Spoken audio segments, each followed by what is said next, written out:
Well, speaking of Donald Trump, he will be in Colorado on Monday, visiting Pueblo and Loveland for rallies. This comes on the heels of a $2 million increased investment in advertising in Colorado, signifying that our status as a swing state may be in play.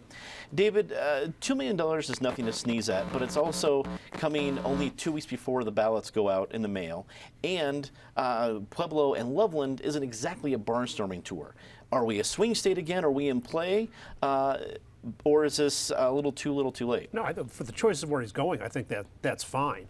You go where you can get hopefully a good crowd of people who like you and get them psyched up. And President Obama, in winning Colorado last time, campaigned 3 times at the University of Colorado at Boulder, which people thought was kind of ridiculous to keep going energizing your base, but that's all he had.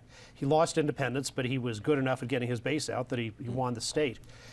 He and Hillary have normal campaign organizations to get out the vote. Trump hasn't built that. It's coming in very late.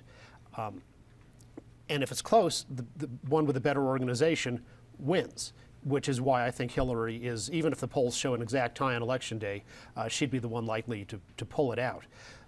My dad, to show Donald's ineptitude, my dad recently received a fundraising email from him. Now, my dad passed away 4 years ago. But, it's true that doesn't prevent you from voting in Colorado necessarily. True. But this was asking for a donation. And it was a donation of please give me money because I represent Republican values. Now, my dad was very involved in University of Colorado college Republicans back in the late 1940s. But from the 1950s onward, he was always a registered Democrat. So if this is your grassroots, you're sending direct mail of give me money because of Republican values to a guy who's his entire voting life was a registered Democrat. You don't know what you're doing. You're inept and incompetent. Donald doesn't hire the best people, and if America was hiring the best people, it wouldn't hire either of the two largest parties' nominees. Eric, as you see the tour we're going to see on Monday, Pueblo and Loveland, they talked about Pueblo being maybe part of a rust belt. Does Colorado have a rust belt for Donald Trump to take advantage of?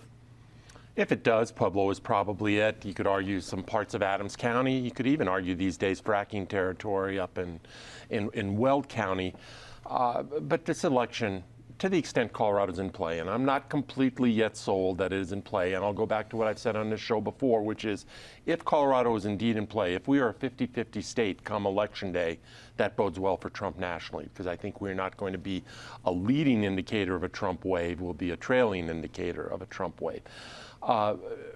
But I don't have any problems with where Trump is deciding to go, because any event Donald Trump or Hillary Clinton, for that matter, have in the state is a statewide event. The Denver TV stations are going to be there.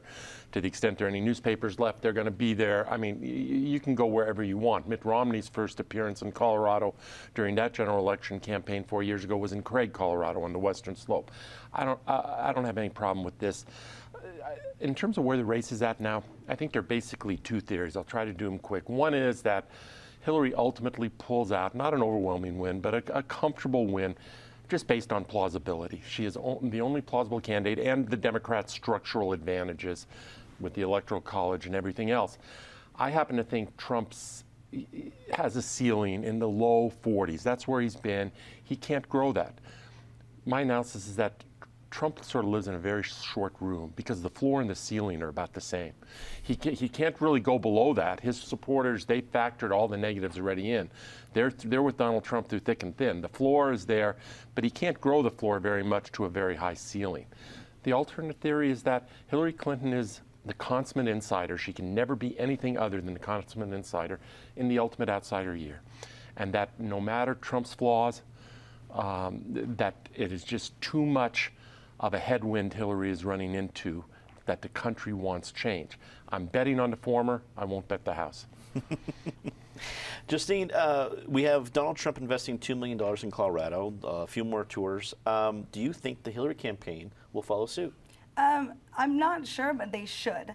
I think to step back and take a breather in Colorado like they have has not been the best plan. You've seen the polls narrow, and Donald Trump's going to come in, and pretty much he needs to go anywhere in this state to try to sway people over.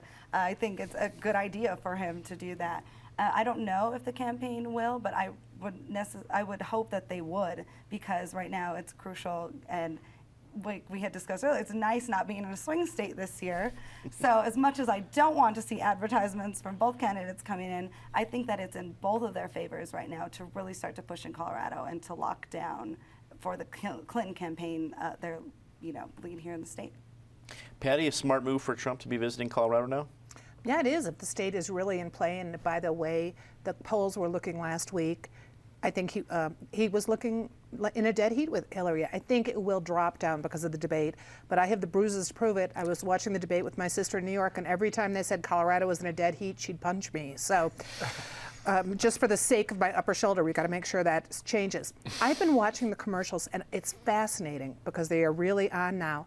And Hillary's commercials are masterful because, for the most part, they are all Donald Trump sayings. She'll group them in whatever group he offended that week, but she will group them, and they are brilliant commercials. Donald Trump's commercials are all people talking about Donald Trump, because they can't find enough coherent things that Donald Trump himself has said.